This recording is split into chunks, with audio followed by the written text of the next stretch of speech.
Hello, Stats World. I had a request to do the Unit 9 quiz and actually work through the problems.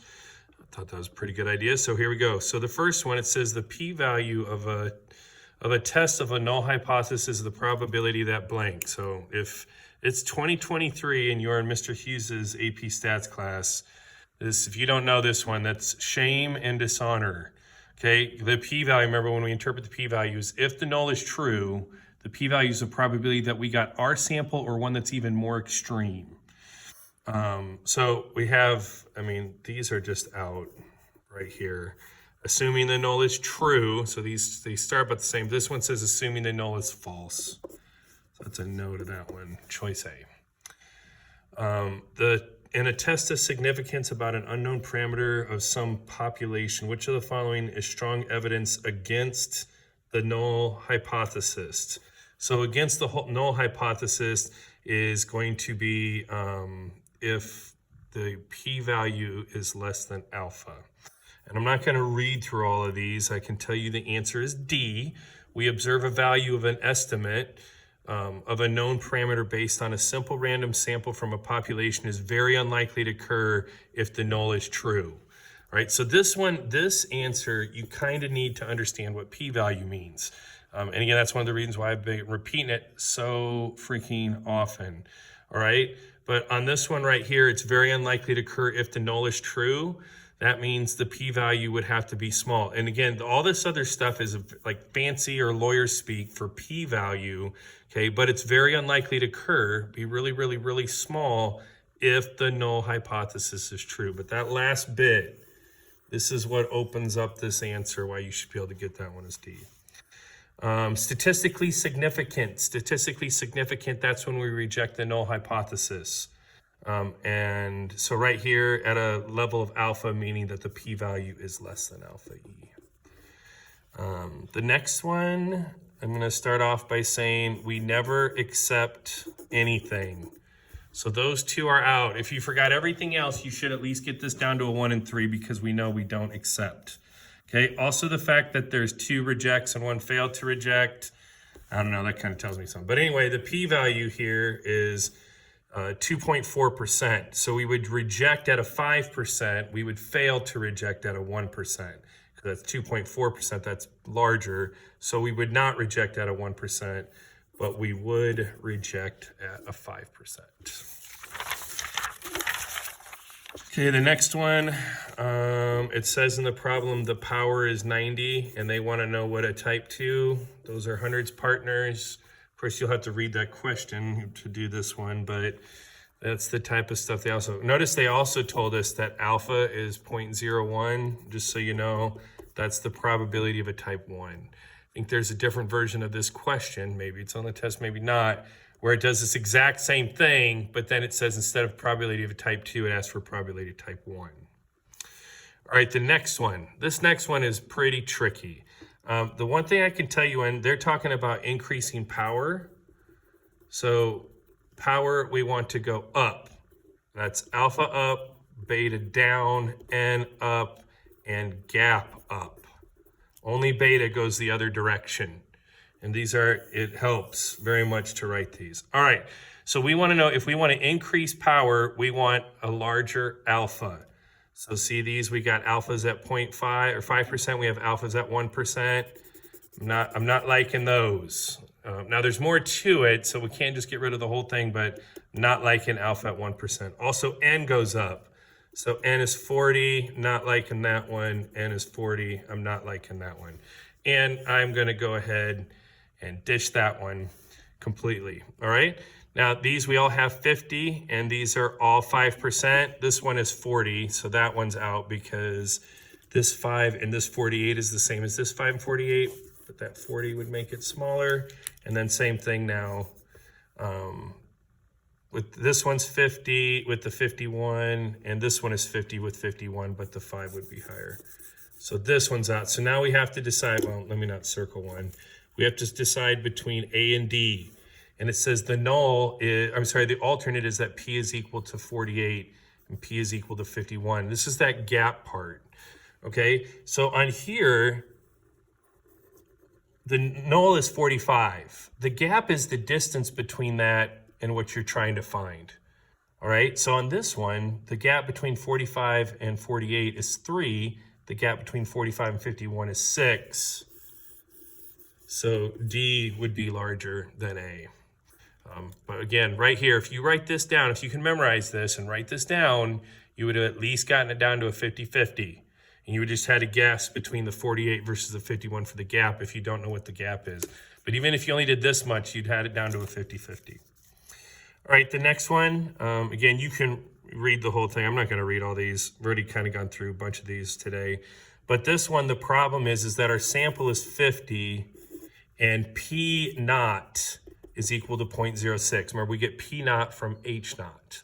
So we have 0.06, and then I take that 0.06 times 50, and then I do 0.94 times 50 to find the expected counts, and I get 3 and 47. Well, 3 is not greater than or equal to 10, so choice A. These are not the easiest problems when you have to figure out which one of the conditions are not met. You're just gonna have to be real careful about that one. And by the way, the population is approximately normal distributed or the sample is large enough. Since they're talking specifically about the sample on that one, that's gotta be a means problem. All right, the next one goes back to this question and then asks you about what the p-value is.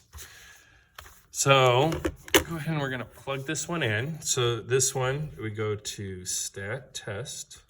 And it's a t-test. I'm sorry, no, it's not. It's a 1-prop z-test because this is proportions.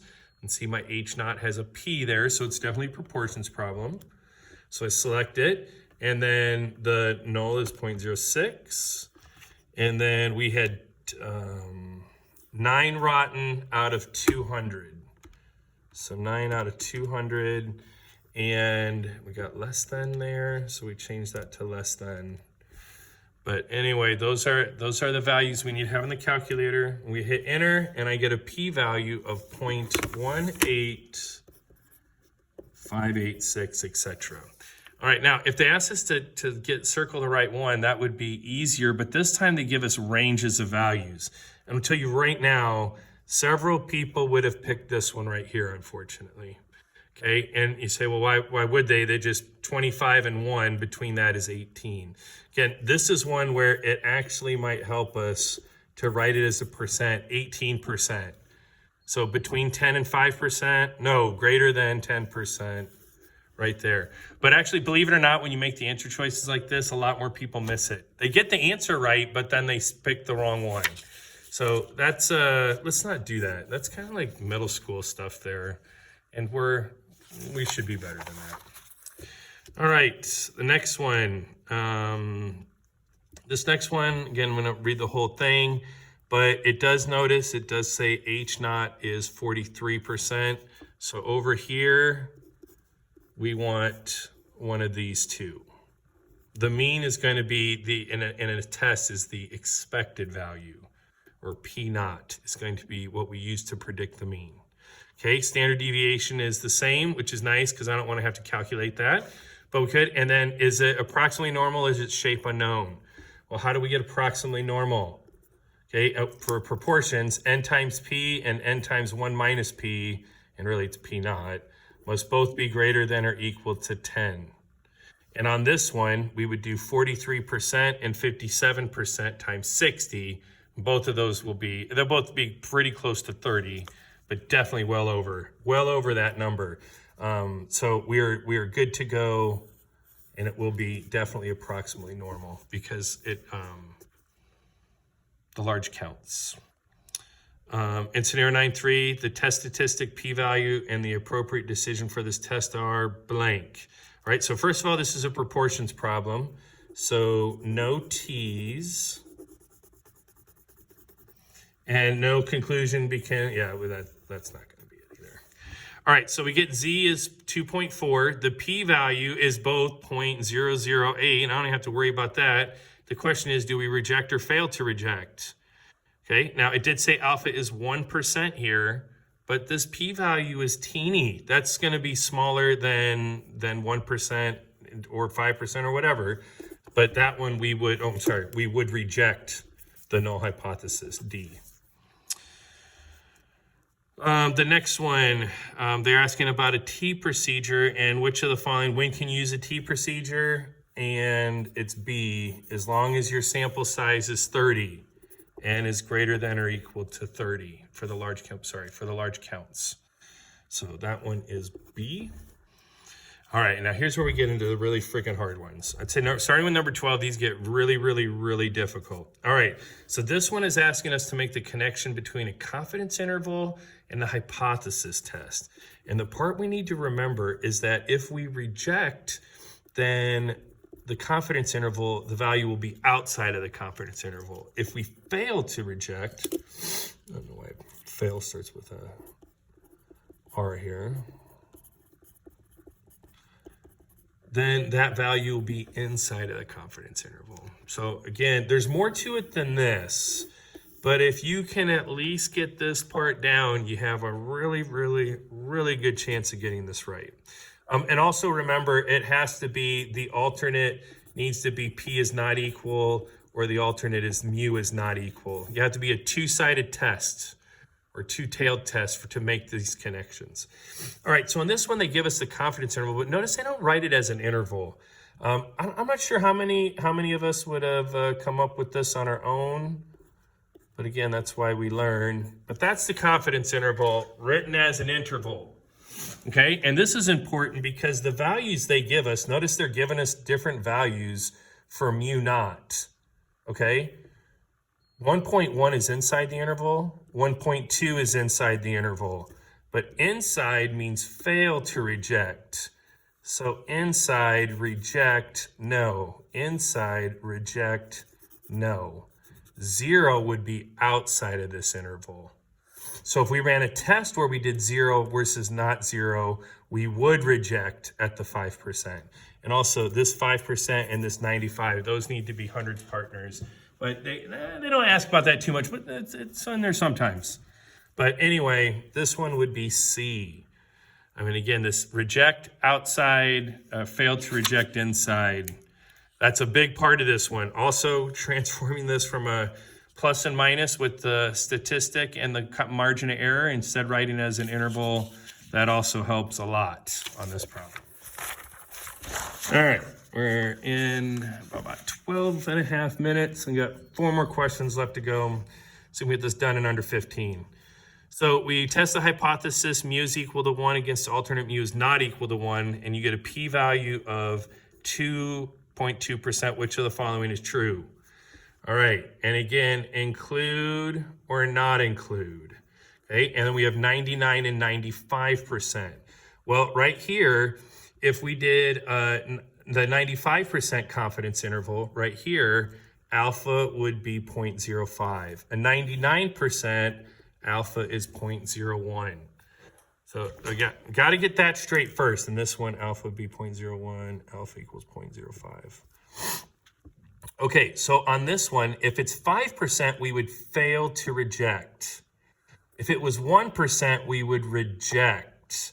And notice all of these, they want to include the value, okay? And remember, inside means fail to reject. So we're gonna want to fail to reject.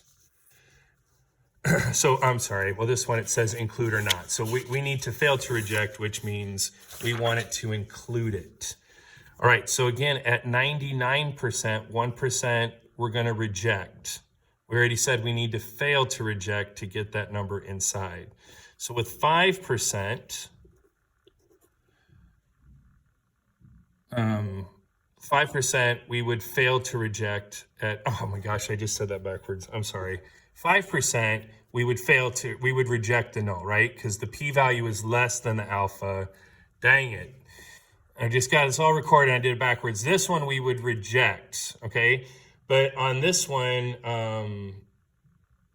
we want to, oh my God, I think I've totally screwed this problem up. Let me reread it real quick.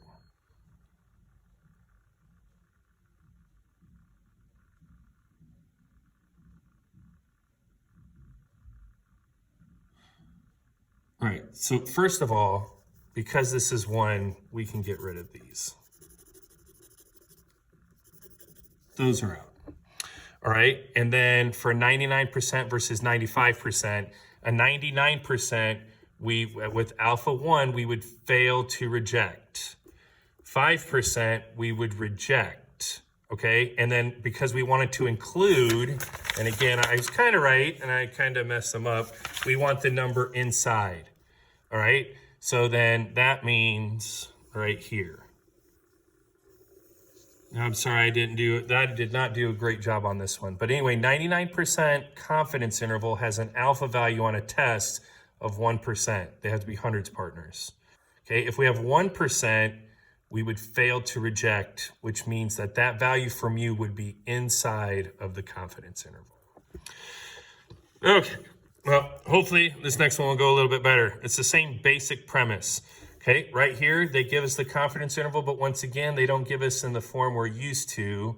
So that'd be 146.71 to 153.29. That's our confidence interval. Now, again, they've given us 150 and 155. Also, remember, to be able to make this connection, you need it to be not equal. So these two are out. And this one's not correct. I'm just going to tell you that, but that one isn't right, but those typically aren't, but only if we couldn't find one that worked. All right, so then this one, they're giving us 155. That's outside of the interval. Outside means reject. This one, 150, is inside. That means fail to reject. Okay, statistically significant means you rejected.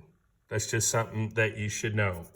So that's this one, choice C. I'm going to put a C in this one here. Okay, number 15 has a story. The company has 25 employees, and then they test all 25 employees. Okay, that makes this none of the above. It has to be, you have to sample from a population. You cannot do all the people. And you're not making, anyway, the population is 25, so the sample sizes would have to either be too small or too big. Okay, and then this last one, it says that the null is that we get 1,200 hours. The actual lifetime is 1,201. And it says, even though the difference is small, the effect was statistically significant, meaning we rejected the null and we said we had evidence that the true population mean was probably greater than 1,200 hours. And even though that distance is so teeny, why did we still get rejecting the null hypothesis? Okay, or if we'd have done this as a confidence interval, the confidence interval would have been like 0.5 to 1.5. We'd had this teeny tiny interval squished way down. So, or the test was significant even though there was a small gap. So teeny tiny gap, but yet we were able to successfully reject the null hypothesis. So something else had to be causing that. In this one, it's going to be because of the very large sample size. And again, it's not just a big sample. 2,000 is a ridiculously large sample size. That ridiculously small sample size, teeny tiny confidence interval, almost no variation, because all the weird ones are going to get evened out because you're dividing by 2,000 in the equation. Anyway, kept it under 20 minutes, not 15, but I hope that helped.